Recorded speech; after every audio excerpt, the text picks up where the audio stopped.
When it comes to groceries, I'm always overambitious and think I'm going to be awesome and cook regularly throughout the week. That is not the case. Hungry Root is perfect because it's your own personal shopper, so they take care of your weekly grocery shopping, recommending healthy groceries tailored to your taste, nutrition preferences, health goals, which makes cooking so much easier for you, Amy. When I shop for my Hungry Root box every week, I look at my schedule and determine how much I'm willing to cook and how much I need pre-prepared, and always make sure to check the time those recipes take to make. I love Hungry Root so much because they make it easy to eat high-quality, nutritious food and achieve any diet or health goals, from anti-inflammatory to gut-friendly, gluten-free, or dairy-free, high-protein, and more. What I love is the automation of this. You can tell Hungry Root what your preferences are, and they fill your cart, and you can make substitutions as you go, and it learns with every box that you fill. You're going to love Hungry Root as much as we do. Take advantage of this exclusive offer. For a limited time, get 40% off your first box, plus get a free item in every box for life. Go to hungryroot.com/booktalk, BOOKTALK, and use the code BOOKTALK. That's hungryroot.com/booktalk. And use the code BOOKTALK to get 40% off your first box and a free item of your choice for life. hungryroot.com/booktalk. Code BOOKTALK, BOOKTALK. This episode is brought to you by Indeed. When your computer breaks, you don't wait for it to magically start working again. You fix the problem. So why wait to hire the people your company desperately needs? Use Indeed's sponsored jobs to hire top talent fast. And even better, you only pay for results. There's no need to wait. Speed up your hiring with a $75 sponsored job credit at Indeed.com/podcast. Terms and conditions apply. Imagine what's possible when learning doesn't get in the way of life. At Capella University, our game-changing FlexPath learning format lets you set your own deadlines so you can learn at a time and pace that works for you. It's an education you can tailor to your schedule. That means you don't have to put your life on hold to pursue your professional goals. Instead, enjoy learning your way and earn your degree without missing a beat. A different future is closer than you think with Capella University. Learn more at capella.edu.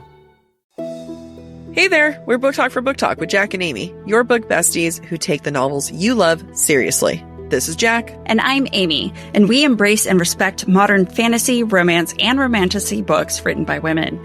And so it's in our nature to analyze these books as we would any other novel we might have dissected in school. With our combined 13 years of literary academic training, we use our education to analyze and give voice to reasons why you may love or hate today's popular books.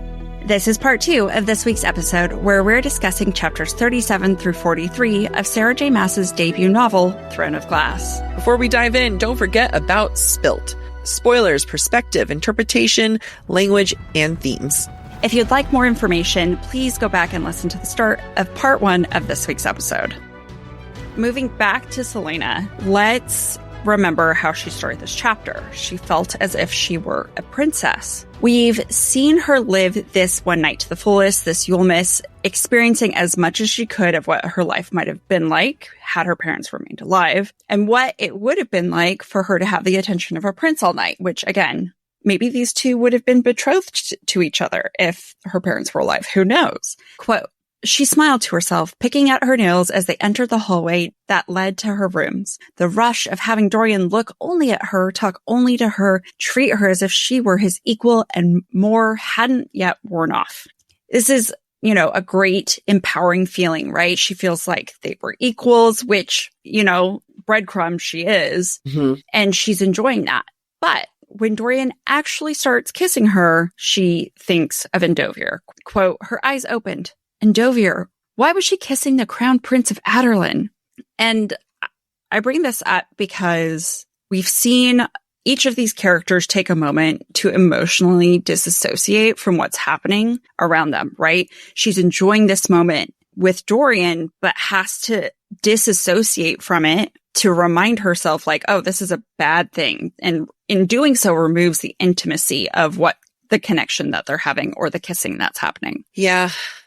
There's just so much happening. I mean, okay, because you kind of skimmed through some big parts of the chapter and I couldn't find a place to put my thoughts in between. Yeah, go ahead.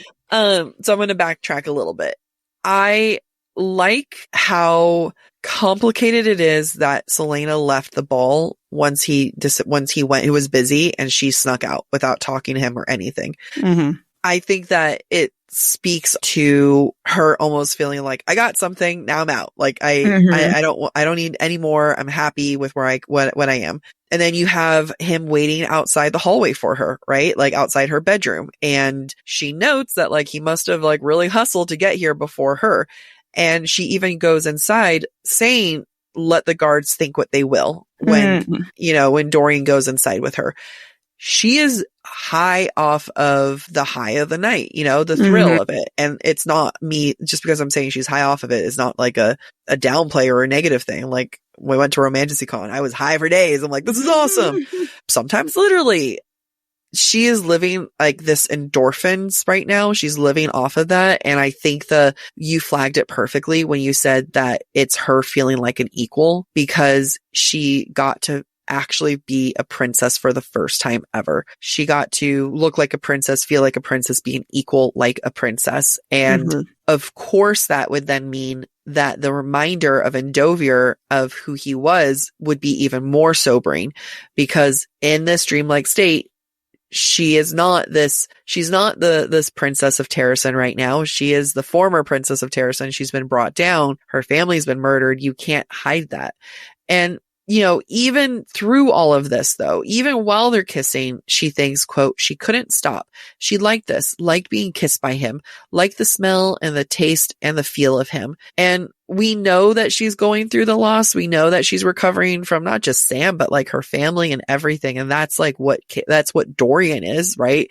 The recovery of her grief from Sam and then the reminder of her grief from her family. And it almost reads like her coaching herself through it. I'll read it again. So like, think about you. I mean, sometimes like when you're with someone, you're kind of like in your head about it. She liked this, liked being kissed by him, like the smell and the taste, the feel of him. It's the reminder of like, no, I like this. I like this. Continue. We're safe. This is a safe spot. It's a good thing that she does kiss him though. Like I have no issues with them kissing. I don't have issues with anything. Well, that's not true. She likes it. She's coaching herself. And then she thinks of Endovier. It's almost as if the kiss broke the spell, woke her from the dream. Oh, reversal. Yeah. Yeah. That's a good one. That's a really like wakes her up. Ooh, yeah. Nice job. I mean, in a lot of ways, she's almost all the Disney princesses, right? She's all the fairy tale princesses. She's Aurora, she's Snow White, she's Cinderella, but it doesn't go the way she wants it to go.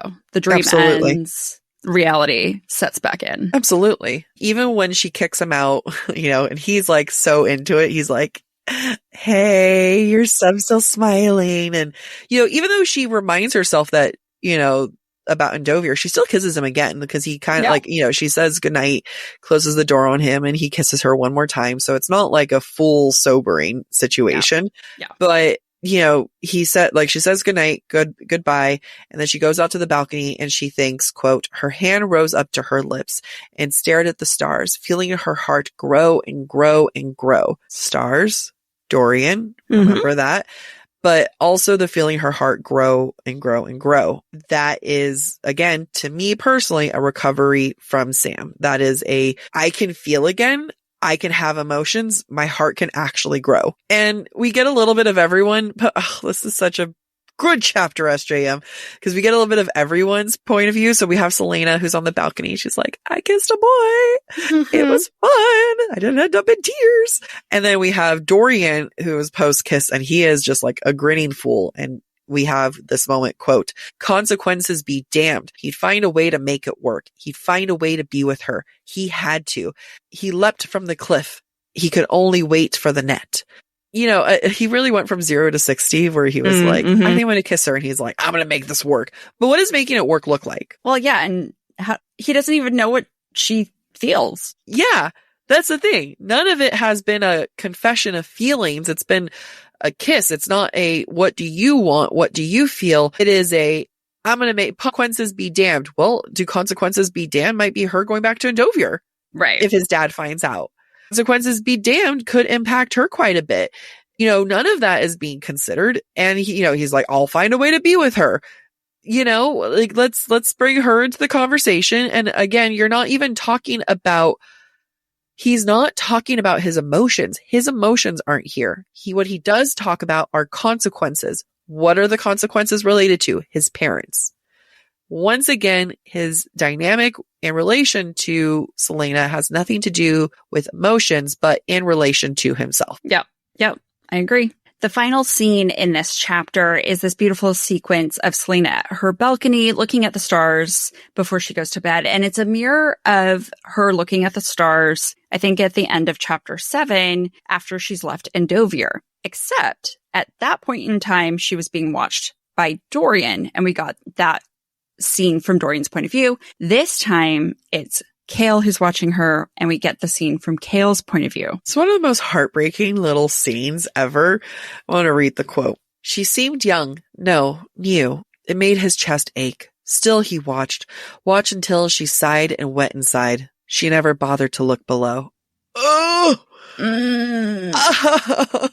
Yes, this is heartbreaking, but I want to flag that Chaol sees Selena, not just young, but new. New. Yeah. These are two things. She is young, but what is new? The fact that she is able to feel again post Sam. This is a new version of her that is new to Selena, is new to everyone else, and that she's able to feel attraction again. She's able to feel her heart grow. So, but she never bothered to look down. Because she was too busy looking at the stars that remind her of Dorian. Or her family. Yeah. But like stars, yeah. We keep saying stars and Dorian, but yes, like she's just looking up above and he's below. Always look in your surroundings. You never know what man is watching you. Yeah. That sounds creepy, and it is. We now enter chapter 40, and it is the day after Yulemas. Selena has slept in, and when the sun hits her face, she winces. If Chaol is sunlight, then in my point of view, this is another confirmation that she is rejecting him. Love that so freaking much. And if you think about the fact that she slept half the day away and didn't notice, just like she didn't notice Chaol the night before outside her window. I think that's a great point. Dorian enters the bedroom and he's just being casual, and Selena seems kind of put off that Dorian is acting calm and collected. Quote, was he acting that way for show, or was their kiss just not that important to him? Now, I think these are normal, thoughts after the first time you kiss someone, but I bring it up because she's in the habit of doubting everyone right now, and that's going to play into the rest of the day as well. Yeah, it's a beginning of a pattern. Yeah, it's a beginning of a pattern. And it also is a signal to us that the magic of Yulemas has disappeared, right? Because she was so open and generous and ashamed that she was doubting Nehemia, but we're coming back now to reality and she's doubting everyone in reality. Yeah. And that, was like happy to be back in reality where everyone should be questioned. Selena decides to name her dog Fleetfoot and tells Dorian the name will, quote, mean something when she outruns all of your purebreds. Remember that Fleetfoot is a metaphor for Selena, and, as Chaol said, she belongs to herself. Yeah. She's going to outrun all these bitches. Yeah.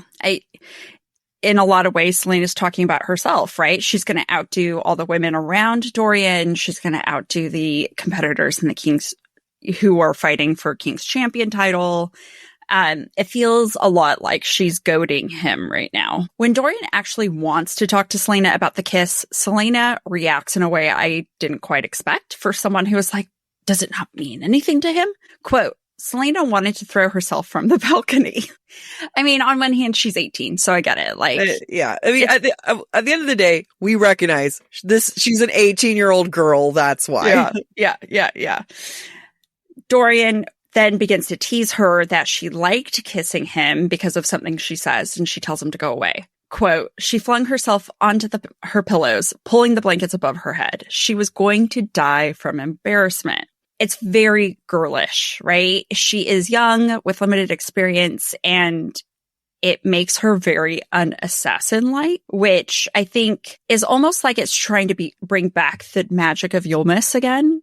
But this time she's kind of resisting it. I mean, it's like even Dorian asks her, have you been kissed before? Mm-hmm. And that's a different conversation. That's a very young conversation. That is not a conversation that I, in my 30s, would be asking, you know? Yeah. Certain things have been assumed. Not for everyone. I respect that. But it's just like it's a reminder that she is very young. And, you know, when you had Kale who thought about her having not been experienced, there was like a level of concern of like, does Dorian even know that she's probably still a virgin? Versus Dorian is asking her, have you been kissed before? It almost reminds me of Rhett Butler in Gone with the Wind. And he was like, you deserve to be kissed and kissed good. Long and hard. Toots. Does he say toots? No. Okay. But it's implied. It's implied. The toots is subtext. It's in this scene that Dorian sees Celaena's scars on her back for the first time. And I bring this up to compare it to when Kale saw the scars. Now, Kale saw the scars a while back after they'd been running and she'd been sweating through her shirt. At the time, in case you forgot, I certainly haven't, Kale asked what Celaena did to deserve them. We had all sorts of things to say about that. Now here, all Dorian says is they are awful. And there's a lot of different ways that I think you can interpret that. I think you can interpret that as in they're awful, like that must have been so painful, or they're awful, they're hideous. Yeah. Right?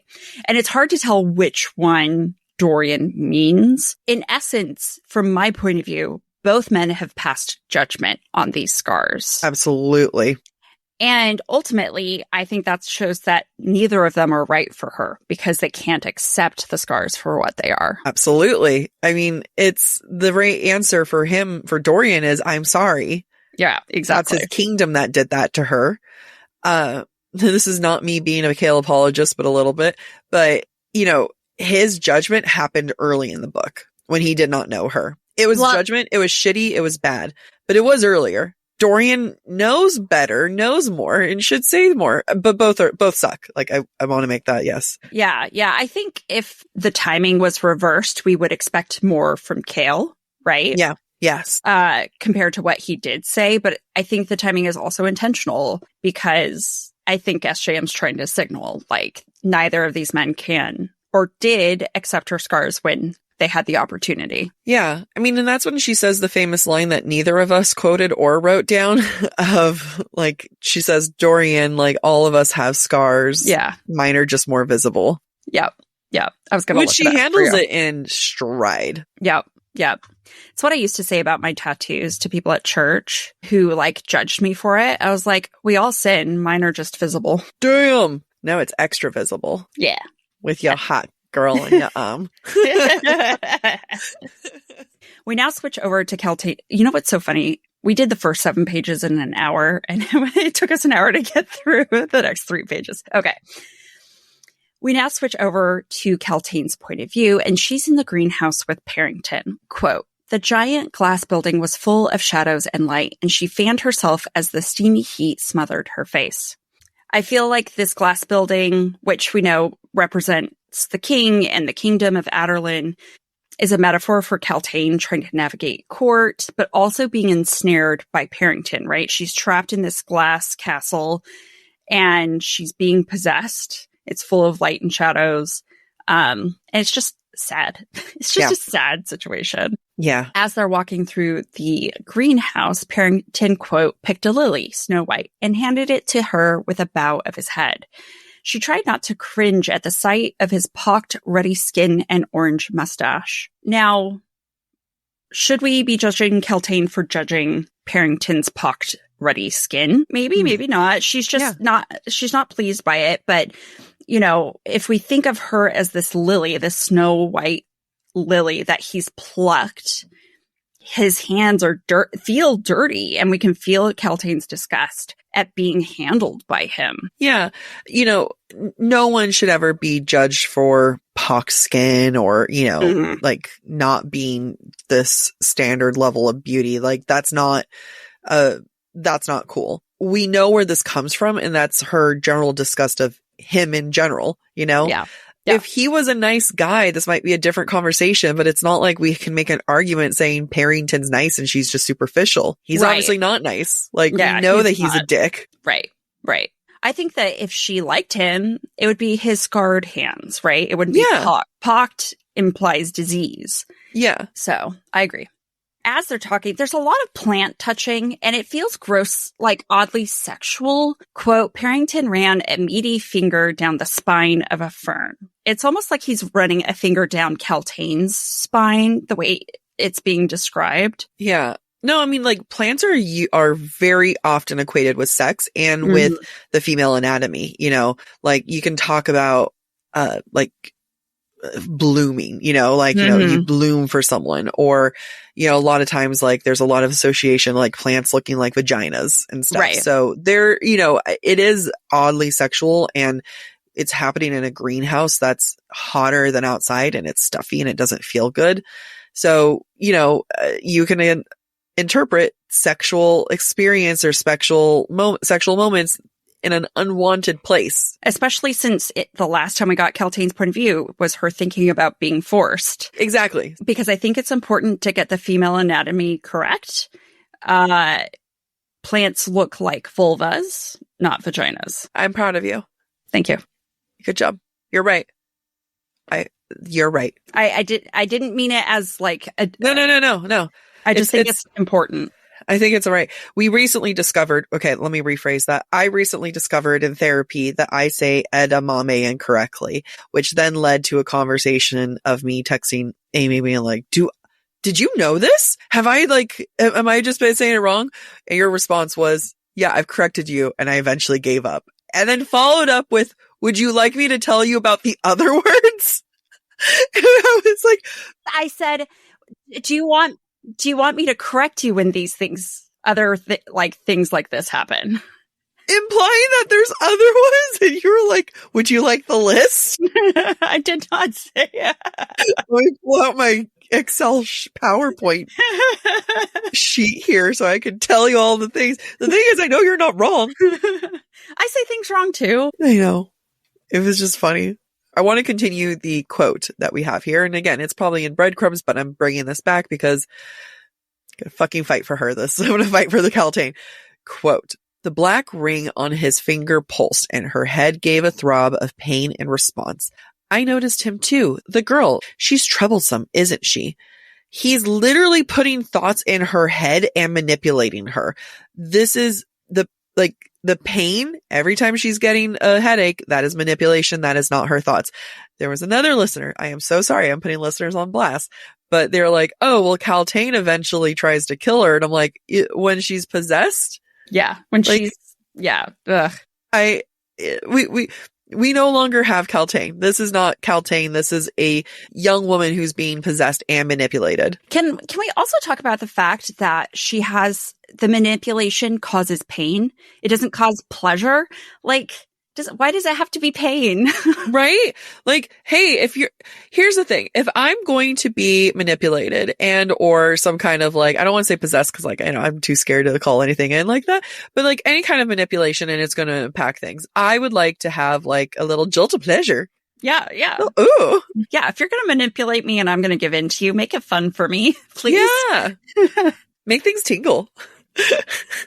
Nothing dirty, Amy. Like a nice scalp massage. We were just talking about female anatomy. I don't know what you expect from me. I am but an innocent rose in this conversation. Okay.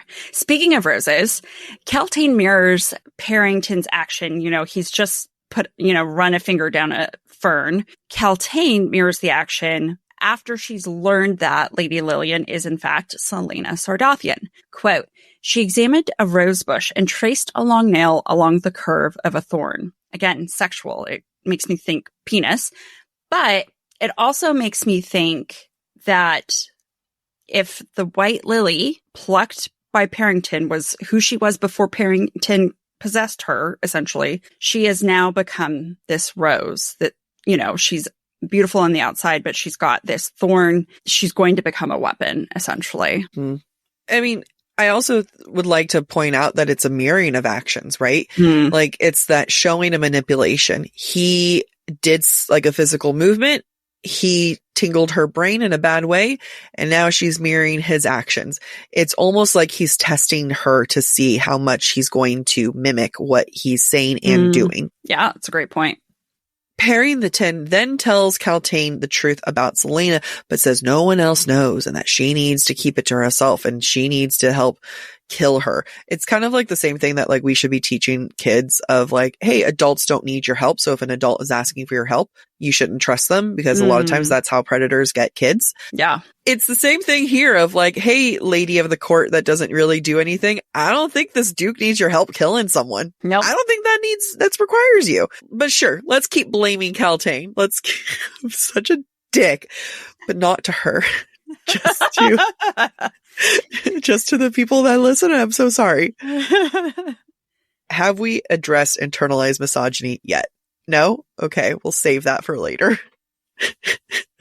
Me too. I think I hated Kaltain too. It wasn't until this analysis that I was like, shit, have I been judging her because of Selena's own internalized misogyny, which has been systematically put into women throughout the dawn of time, basically, which makes us compete with one another in non-healthy ways, ultimately for the attention of men. Yeah. Welcome to my TED Talk. It was very passionate. Thank you. That wasn't a compliment. No, I mean, it was. No, I said thank you. And I was like, shit, that was not like and you weren't judging me. I was judging me. Anyway, Kaltain pushes though, because he was like, what if you kill her? And she was like, I don't know if I should be the one to kill her. Like, hey, maybe Cain, the one who can do it in a reasonable way and is much stronger than me and is actually fighting her. Maybe he should be the one to kill her. And so she pushes it. And the second that she pushes it, the very next line, quote, her head gave a sharp, intense throb that echoed through her body. Maybe drugging her might be easier.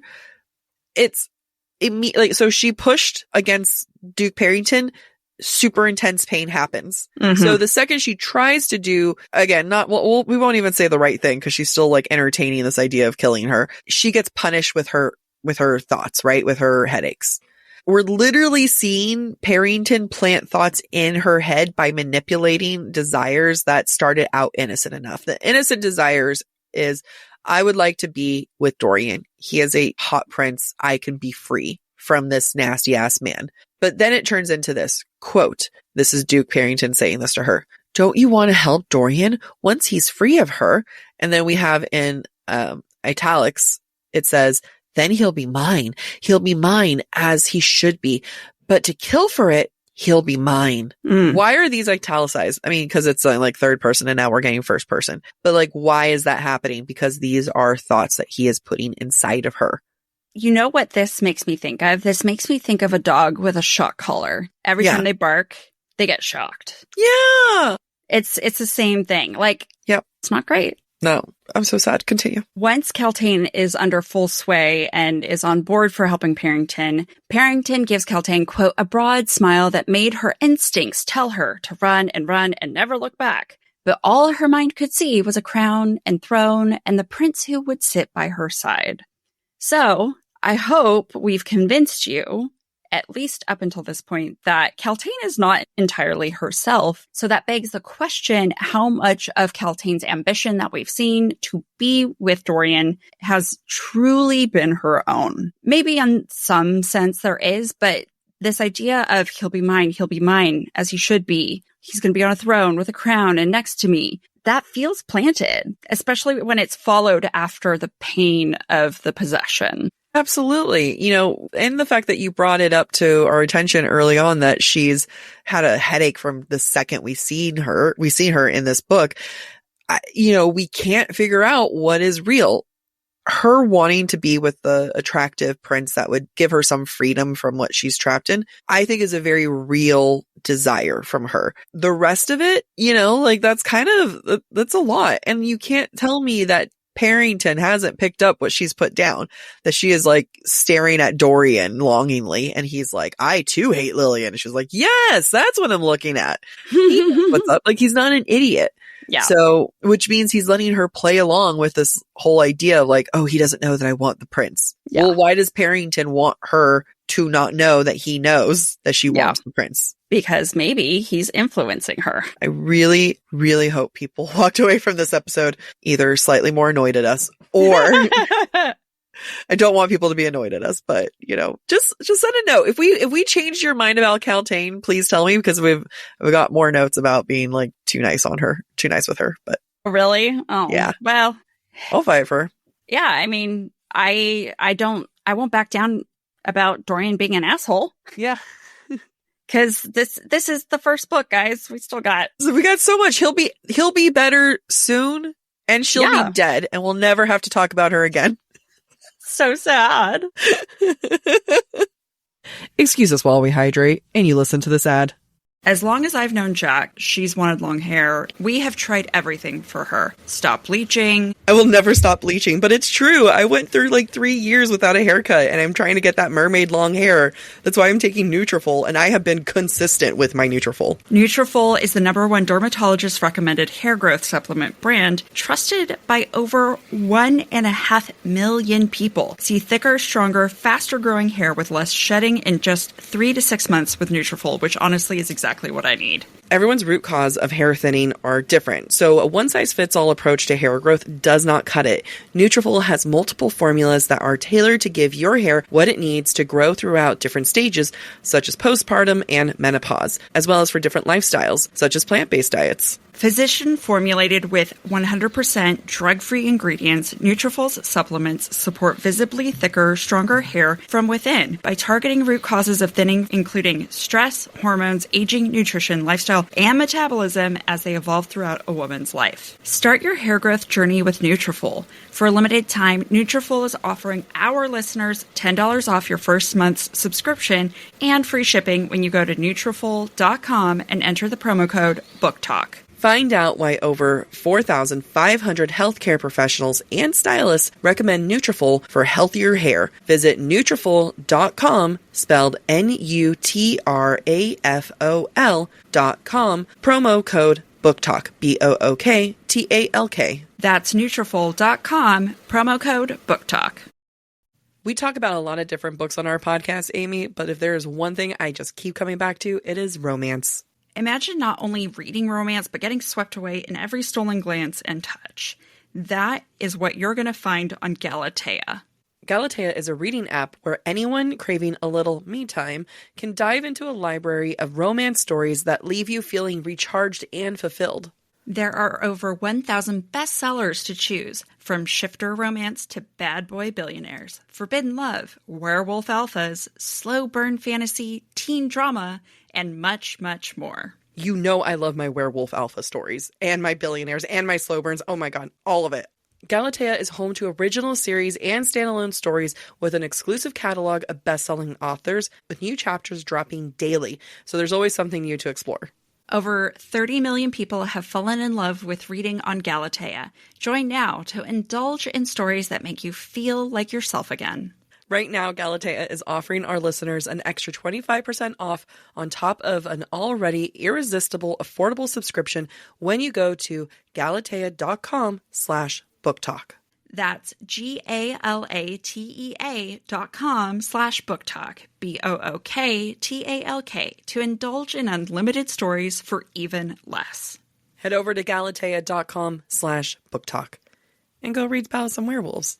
I can say to my new Samsung Galaxy S25 Ultra, hey, find a keto-friendly restaurant nearby and text it to Beth and Steve. And it does, without me lifting a finger. So I can get in more squats anywhere I can. 1, 2, 3.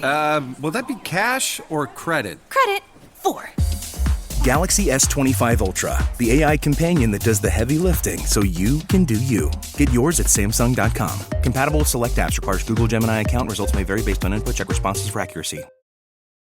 This episode is brought to you by Walmart. New beauty is in bloom at Walmart, and it's all about springtime radiance. From Drybar, Tula Skincare, and hundreds more available online, Walmart has the premium brands you want and this season's on-trend products for flawless, glossy hair and hydrated skin.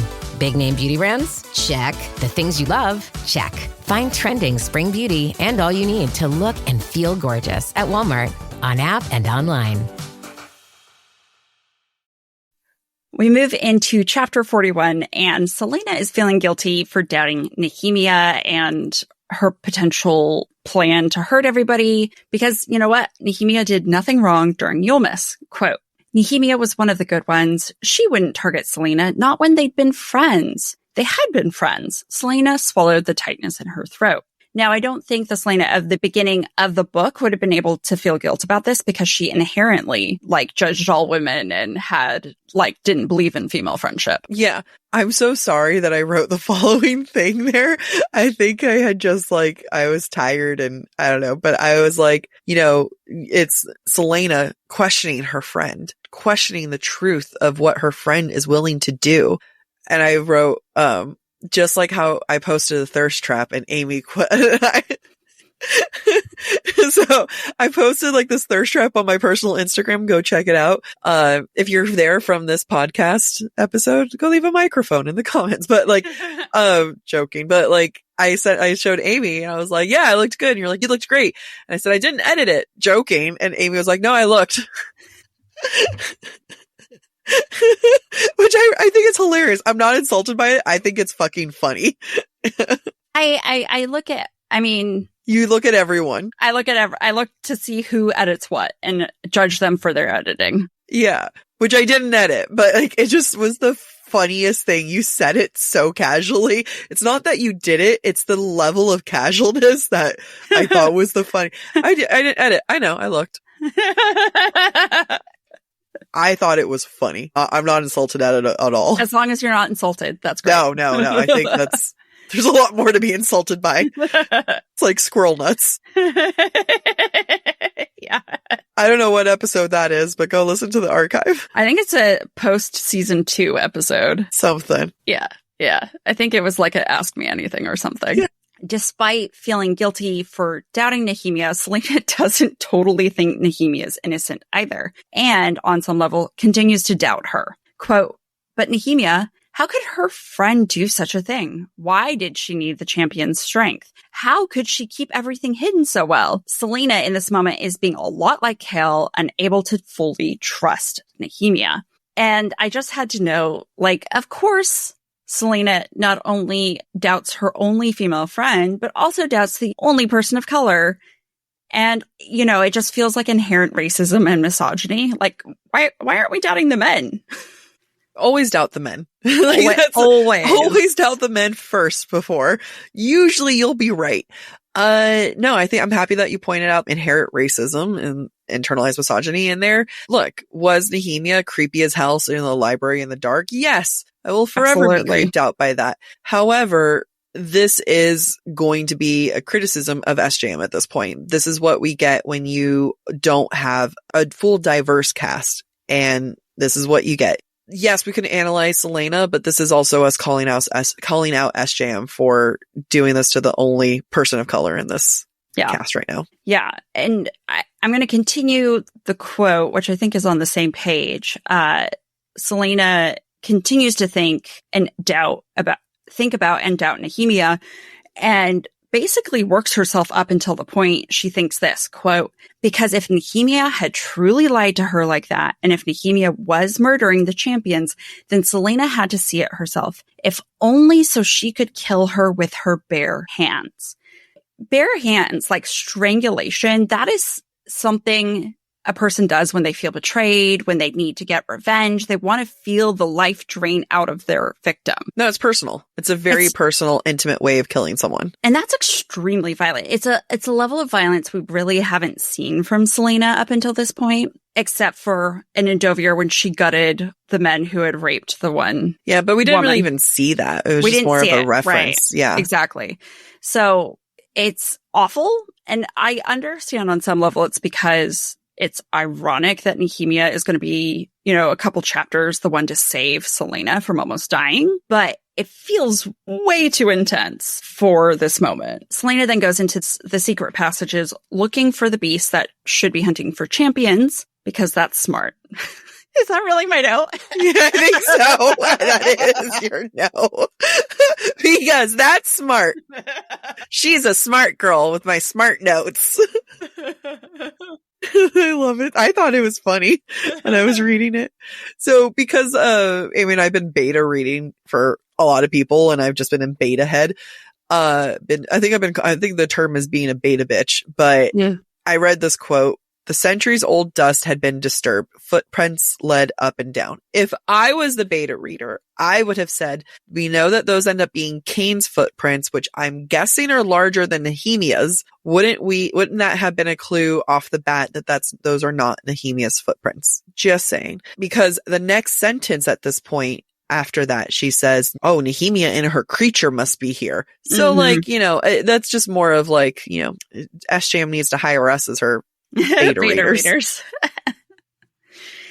Instead of finding Nehemiah and her creature, Selena finds a man who happens to be Cain, and we see a greenish light we haven't seen since Selena saw the king in the throne room at the start of the book. And I call it out because in these chapters, we're learning some of the lore that's important for us to be mindful of throughout the rest of the series. Quote, a greenish light seeped out of it onto the stones of the stairwell, which continued on past the landing and into darkness. It's eerie AF and important as we start chapter 42. As Cain draws word marks on the ground, Selena observes, quote, he dragged a hand across the floor before the darkness, and greenish lights sprung up from where his fingers passed before being sucked into the void like wraiths on the wind. I point this out because we've learned now the significance of that green light. It's associated with magic and specifically, I'm guessing, evil / the use of word marks. Selena is faced with a situation she was not prepared for, and that is reflected in her pitiful defense weapon. Remember, this is something she made when she first started because she needed some sort of weapon. When she first came to Rifthold. Quote, she pulled the makeshift knife out of her pocket. It was pitifully small. How could hairpins make a dent in that creature's hide? All Selena's preparation until now, all her training, all her makeshift weapons are for nothing. Because what is a human against a magically summoned monster? It reminds me, and I think is meant to remind readers of how small and feeble Selena was at the start of the book after she got out of Endovir. I think we're meant to feel like all of her effort up until now is completely wasted. It's completely useless. Yeah. I mean, there's a certain false sense of her badassery at the very beginning, where she goes into Kale leaves and then she's like, I'm going to make this weapon. And she carries this weapon everywhere. And now that she's using this weapon, it is absolutely useless. Yeah. Yeah, it's a great point. Cain locks Selena in the room with the creature, and Selena begins to panic. Quote, she couldn't breathe. No, not like this. Not in this chamber where no one would find her, where Kale would never know why she disappeared and would forever curse her for it. Who does Selena think of? Kale. And then Nehemiah, but Kale.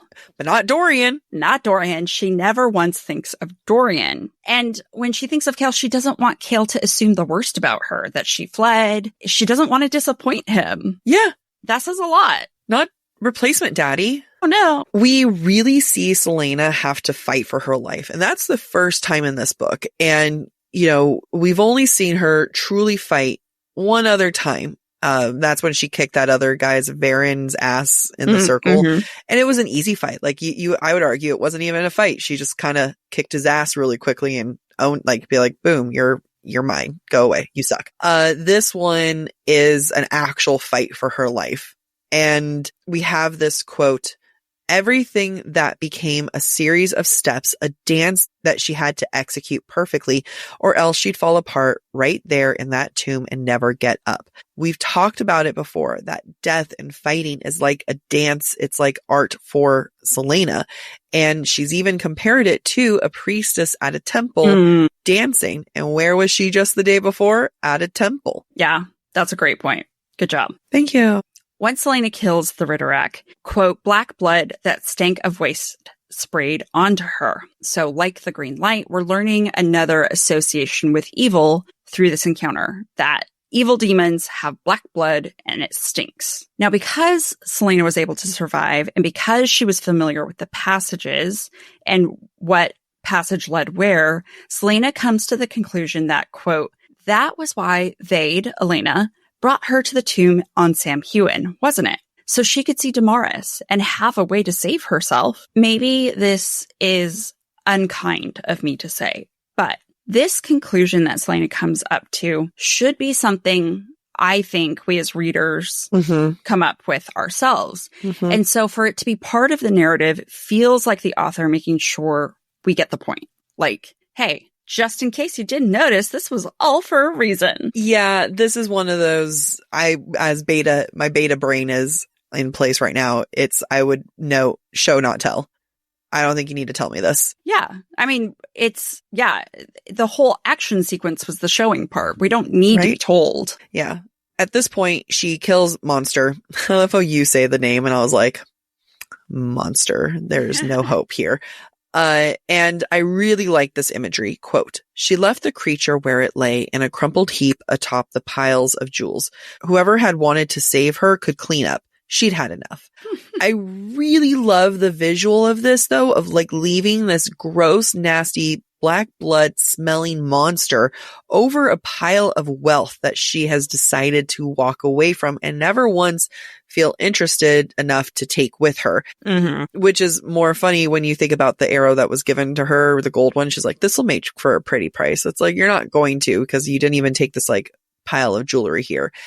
But it's the combination of death and wealth, and the fact that she's able to leave both is very fantastic for me. It's very powerful, and I believe a symbolism of Celaena / Aelin herself, that she is able to walk away from certain things like that. I agree.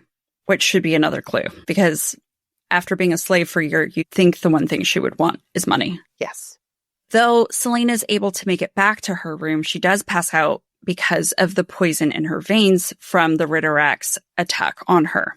The chapter ends with, quote, blackness swallowed her up. Now, I think this is meant to feel ominous, as if the Ritterak may have actually ended her, or in this case, eaten her, right? To swallow is an act of consumption. It's a power move. And so although the Ritterak is dead, it's almost as if it, in fact, did win, because Celaena's been swallowed up. We're supposed to worry about whether or not she will live. How funny would it have been if it just switched to Nehemia's point of view and was like, well, Celaena's dead. No, I've thought about writing a book like that, of like making a book and then killing off the main character towards like the end. Yeah. And switching point of views. I've thought about that a lot. I think that would be so fun. Yeah, I've always kind of really wanted to, like, listeners being like, what the hell? It would be worse than, the start of Earth and Blood. Yeah, yeah. Because in my mind, it would start in that other point of view, and then you just have the lovable side character that ends up being the main lead. But I wouldn't even do this until like the very end of the book. Yeah, I think you really love them. Yeah. All right, whoever gets to it first. In chapter 43, Celaena wakes up and she's been healed by Nehemia and essentially saved from dying. Celaena decides to shed the identity of Lady Lillian and reveals her history as Adarlan's greatest assassin to Nehemia. Now, she feels judged by Nehemia for agreeing to participate in the competition for her freedom in order to get out of Endovir. She says to Nehemia, quote, before you start lecturing me on my morality, or before you run away and hide behind your bodyguards, just know that there's not a moment that goes by when I don't wonder what it will be like to kill for him, the man who destroyed everything that I love. For two women who are very, very similar, though Nehemia doesn't necessarily know it, in this moment, Celaena and Nehemia feel as far apart as they possibly could, right? And I think that is what Celaena's trying to achieve. Nehemia still gets to be royal. She still gets to be protected. She still has support of people and rebels. And Celaena's on her own. She has to beg, borrow, and steal just to be free. Yeah. Yeah. I love this moment between them, because I feel like Celaena gets to truly be herself, and that herself is something that she can't even be open to about Dorian and Kale. Though, like, do you think I don't think about this man and killing for him? Are you? And there's a certain violence in the way that she's talking about it, right? And she's able to open up to Nehemia, which I love it. Like, we should open our violent tendencies to other women. We should be honest about it. But there's an intimacy within the confession and with the joint violence, we'll say. Yeah. Alluded to violence. There's nothing actually happening just yet. Because Celaena didn't die at the mines and spent time with Nehemia's people, Nehemia's like, you know what? I got a great idea. I'm going to give you a name. Quote, The princess traced a mark on her hand, her fingers pressing into Celaena's skin.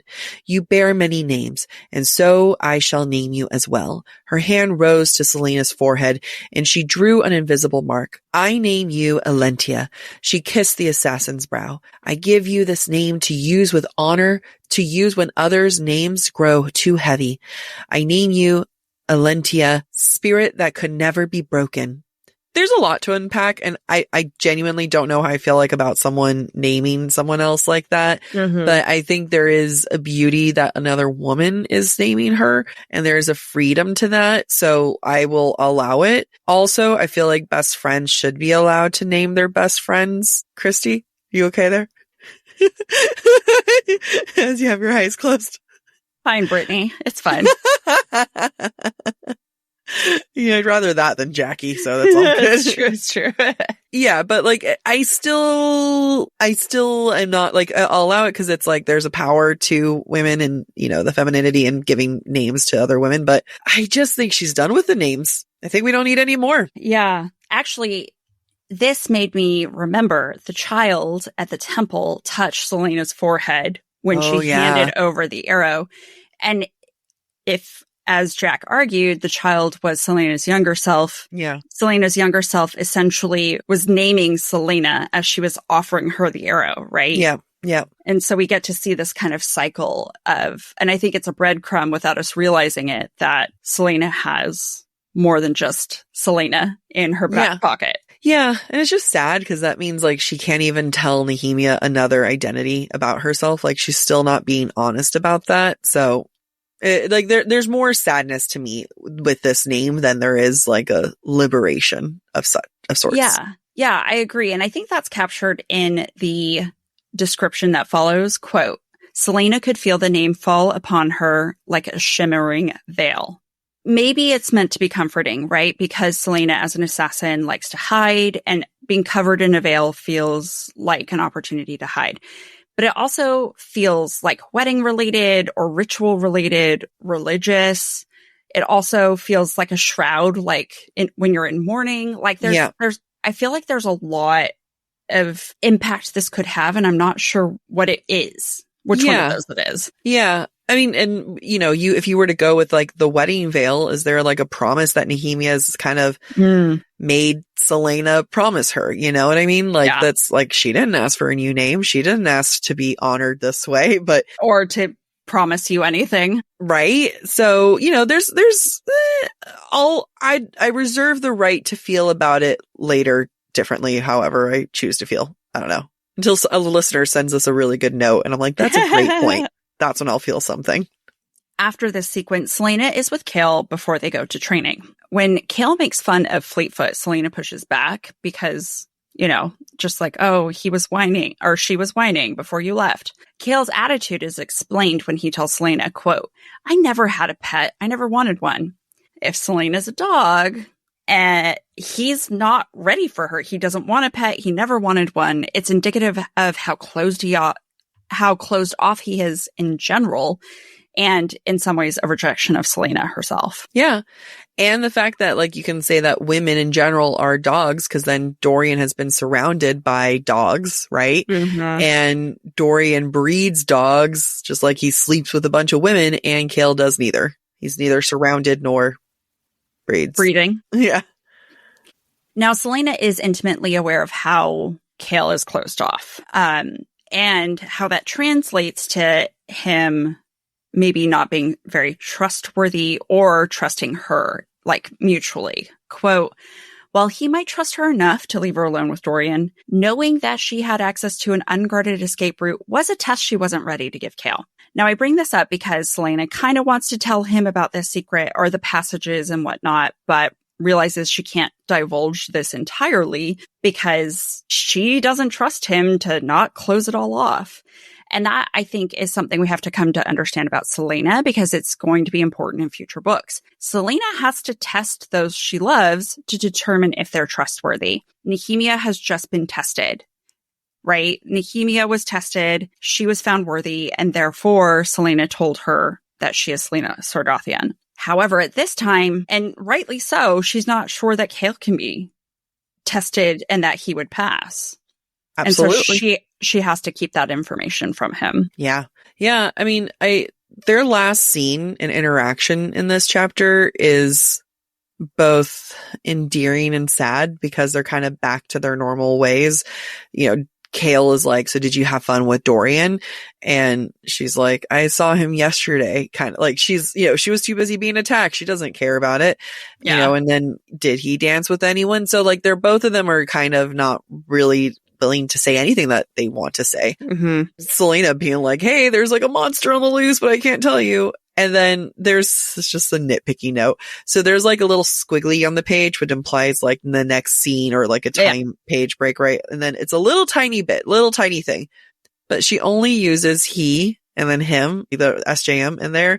He was laughing with her. And I was, if it was me being like, you have a new scene, you need to say Kale first. Yeah. So yeah.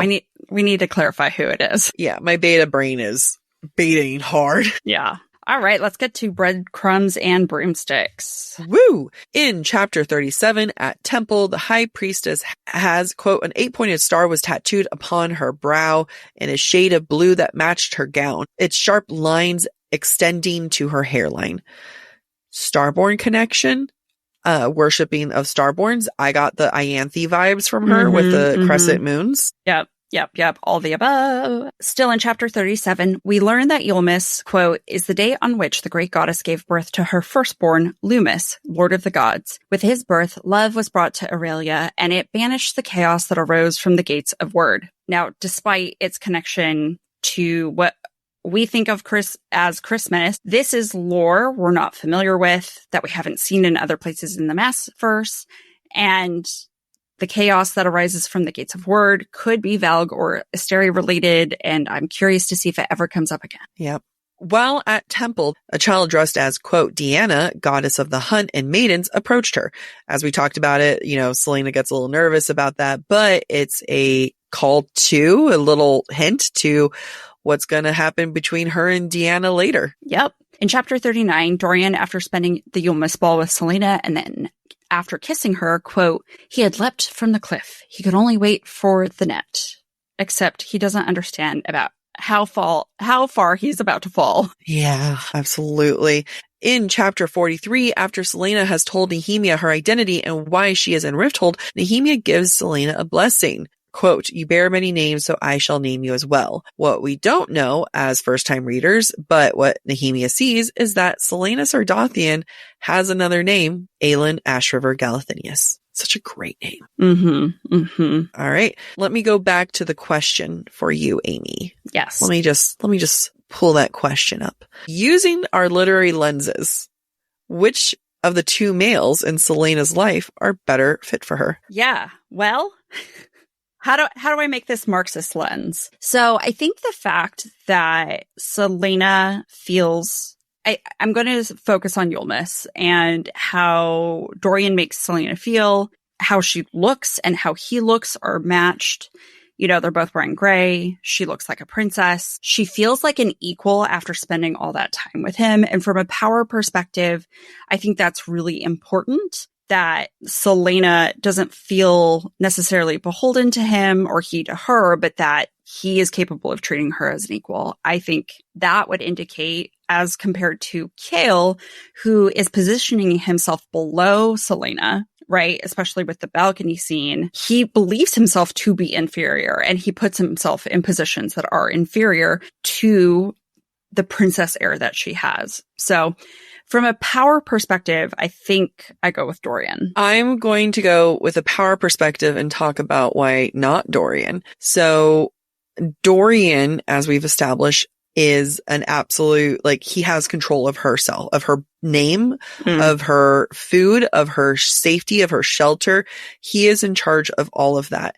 And when you have that control of power, now that's not to say that Kale doesn't have that control of power, but to the full extent. Now, here is where I will double down as to why, through a Marxist lens in talking about the power differentiation between the two, I'm going to nail home. What does he do when he goes to see her the next morning after the kiss? He goes and takes out Fleetfoot to go to the bathroom and to get fed without her knowing. Granted, it's all to let her sleep in, but we're just having a literary lens talk. And he, just like he is with Celaena, is control of Fleetfoot's bodily autonomy and being the savior of that bodily autonomy so the Fleetfoot doesn't, ruin the bed or go eat anything. And like we said, Fleetfoot is Celaena. Well, yeah, I mean, I'm going to agree with you. That was an excellent argument. He's acting like he is Fleetfoot's owner. So he is Celaena's owner. And remember, he felt pride in possessing her, and which made him feel like a king during the Yule Mist Ball. So now I agree with you. I felt like I was forced.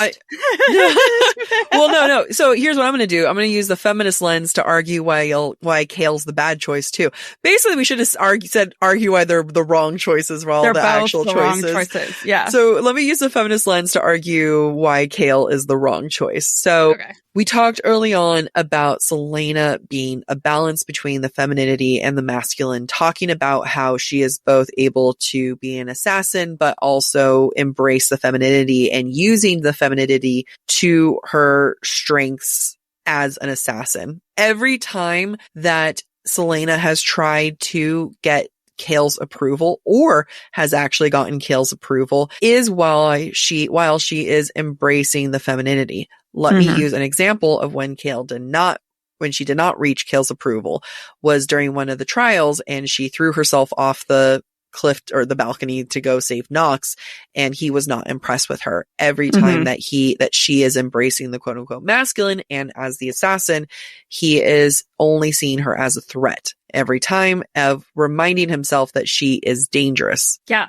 I mean, I completely agree with you. I'm trying to think if I could find a way to argue the opposite. With the feminist lens? Yes. Okay. So with the feminist lens, here's how I'd argue it. Go ahead. Kale is the only one that looks at Celaena and knows that she owns herself. Especially in this novel, we assume traditional heteronormative perspectives, especially from let's say a medieval point of view. Men owned the women, right? Your father owns you until you're married, and then it's your husband who owns you. So for Kale to recognize the independence in her is against the norm for gender roles. Okay. Can I continue off of arguing why he's the better choice from the feminist lens? Yes. We've talked about him being a replacement Arobin. Arobin was the one who forced the quote unquote masculine assassin onto Celaena. And this was a role that has only ever been something that was forced upon her, forced to cause death, nothing that she's ever wanted, and has only continued to cause pain in her life. So the masculine, which has been forced onto her, is something that is a pain for her. Kale accepting and embracing these moments of her femininity and challenging those masculine points, which aren't necessarily masculine points. They're now points that have been forced upon her by a man. He is now not only daddy replacement, but liberating her of the past masculine daddy's issues. Yeah, the chains of the masculine daddy. Yeah. And that is how you pull things out of your ass. You did a fantastic job. Thank you. I mean, I just want people to see, I wanted to show people, you could argue anything. That's the fun part about literature. It's true. It really is true. I mean, that was part of college, tests was here's a point, here's a, defend it. In this lens, defend it. And it was ooh, do I believe any of this shit? No. Do I believe in gender hetero norms? No. Do I believe Kaltain is innocent and we should all leave her alone? Yes. That's the only one that I will, until she does something blatantly horrible. Yes. Yeah. That was fun. That was good. Thank you for listening to this week's episode of Book Talk for Book Talk with Jac and Amy. Next week, we'll be exploring chapters 44 through 48 of Throne of Glass. We encourage you to rate and subscribe to our show on your preferred podcast listening platform. We would also love to hear your thoughts based on today's conversation. You can submit your comments to our forum at booktalkforbooktalk.com for a chance to have your feedback discussed during a future mini episode or on a Patreon exclusive episode. If you're enjoying the podcast, please visit our website, booktalkforbooktalk.com, to view our latest merch and learn about supporting the show through Patreon or Venmo. You can follow us on TikTok, Instagram, or YouTube at the handle Book Talk for Book Talk. Bye. Boop, boop. I'm drinking away. I found the limit in my smoothie or my shake, my protein shake. Mm-hmm. So I did an extra scoop of protein and I put collagen and I put flax and I put peanut butter. So this thing is over, like on a normal day, it's about 52 grams of protein and with flax and peanut butter and everything. And then I added an extra scoop of protein because I was like, we're going to be recording for a while. The motor didn't really move. So I found the limit. I was going to say, that sounds like it is thick. Yeah. She's thick. So if you see me like struggling over here, I'm just trying to, I'm going to be full. So that's nice. We would also love to hear your thoughts based on today's conversation. You can submit your comments to... You were on the roll. I'm so sad for you. I was trying to get through it so I could sneeze.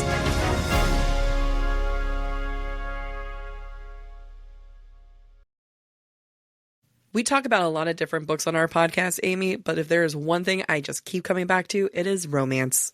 Imagine not only reading romance, but getting swept away in every stolen glance and touch. That is what you're going to find on Galatea.